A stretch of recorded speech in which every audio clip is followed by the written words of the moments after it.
नमस्कार दोस्तों। आशा करते हैं आप सब अच्छे होंगे।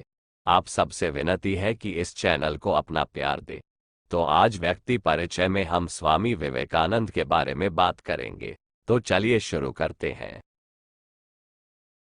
स्वामी विवेकानंद एक बहुत ही विद्वान और महान हिंदू संत थे जिन्होंने पूरी दुनिया में भारतीय संस्कृति को फैलाया था। इनका जीवन बहुत ही सामान्य बच्चों की तरह गुजरा था, लेकिन इन्होंने युवावस्था आने तक संन्यास लेकर अपना सारा जीवन लोगों की सेवा में अर्पित कर दिया था। इन्होंने भारत के युवाओं को अपने ज्ञान के प्रकाश से जिंदगी जीने का सही रास्ता दिखाया। आज भी बहुत सारे युवा इनके जीवन से प्रेरणा लेते हैं और इनका बहुत ज्यादा सम्मान करते हैं। भारत के महान संत स्वामी विवेकानंद ने 12 जनवरी 1868 को पश्चिम बंगाल के कोलकाता शहर में जन्म लिया था। इनके पिता पेशे से वकील थे और उनका नाम विश्वनाथ दत्त था। इनकी माता भुवनेश्वरी देवी थी जो कि हमेशा पूजा पाठ में लगी रहती थी। विवेकानंद बुद्धि के मामले में बिल्कुल अपने पिता के जैसे थे, लेकिन इन्होंने आत्मनियंत्रण करना अपनी माता से सीखा था और धीरे धीरे यह आत्मनियंत्रण में इतने ज्यादा माहिर हो गए थे कि अपनी मर्जी से खुद को समाधि में कभी भी और कहीं भी ढाल सकते थे। बचपन में इनके माता पिता ने इनका नाम नरेंद्र रखा था, पर बाद में जब इन्होंने संन्यास लिया था तो अपना नाम विवेकानंद कर लिया था। जब 1884 में इनके पिताजी की मृत्यु हो गई थी तो उसके बाद से इनके घर में काफी गरीबी आ गई थी, लेकिन स्वामी जी गरीबी से बिल्कुल भी नहीं घबराए और हमेशा खुद भूखे रहे, लेकिन दूसरों को इन्होंने भोजन करवाया। स्वामी जी ने कभी भी अपने दुखों की परवाह नहीं की थी, क्योंकि हमेशा ये दूसरों के दुख दर्द दूर करने का प्रयत्न करते रहते थे। स्वामी विवेकानंद जी अपने बचपन से ही बहुत अधिक बुद्धिमान थे, क्योंकि इनकी तर्क शक्ति दूसरे लोगों को आश्चर्य में डाल दिया करती थी।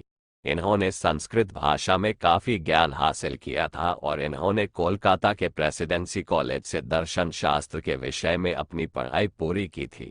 परंतु स्वामी जी हमेशा से ही आत्मा शांति के लिए बेचैन रहा करते थे और इसीलिए इन्होंने फिर अपनी पढ़ाई को छोड़कर ब्रह्म समाज के साथ खुद को जोड़ लिया।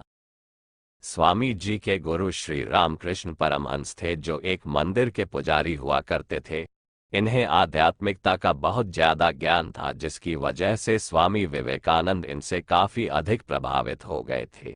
इस तरह से फिर स्वामी जी ने श्री रामकृष्ण परमहंस का शिष्य बनकर सन्यासी जीवन जीने का निर्णय लिया। अपने जीवन काल में स्वामी जी ने बहुत सारी यात्राएं की थी। केवल 25 साल की आयु में ही इन्होंने सन्यासी रूप ले लिया था और उसके बाद इन्होंने पूरे भारत की पैदल ही यात्रा की। इस तरह से इन्हें सभी लोग स्वामी विवेकानंद जी के नाम से जानने लगे। जब इन्होंने भारतवर्ष की यात्रा पूरी कर ली और भारत की संस्कृति को अच्छी तरह से जान लिया तो उसके बाद ये शिकागो गए। इन्हें शिकागो भारत की विश्व धर्म परिषद ने भेजा था। शिकागो जाकर इन्होंने अपने भाषण के माध्यम से हिंदू धर्म के बारे में लोगों को सही जानकारी दी और उन्हें अध्यात्म और वेदांत के बारे में भी बताया। स्वामी विवेकानंद जी ने हिंदू धर्म के बारे में लोगों को सही जानकारी देने के लिए बहुत सारी यात्राएं की। इसी के चलते स्वामी जी लगभग 3 साल तक अमेरिका रहे और वहां के लोगों को अपना ज्ञान देते रहे। इन्होंने फिर अमेरिका में रामकृष्ण मिशन की बहुत सारी शाखाएं खोली और उसके बाद फिर यह भारत आ गए। उसके बाद जब स्वामी जी मेरठ में ध्यान कर रहे थे तो तब इनकी 4 जुलाई 1902 को इनकी मृत्यु हो गई थी।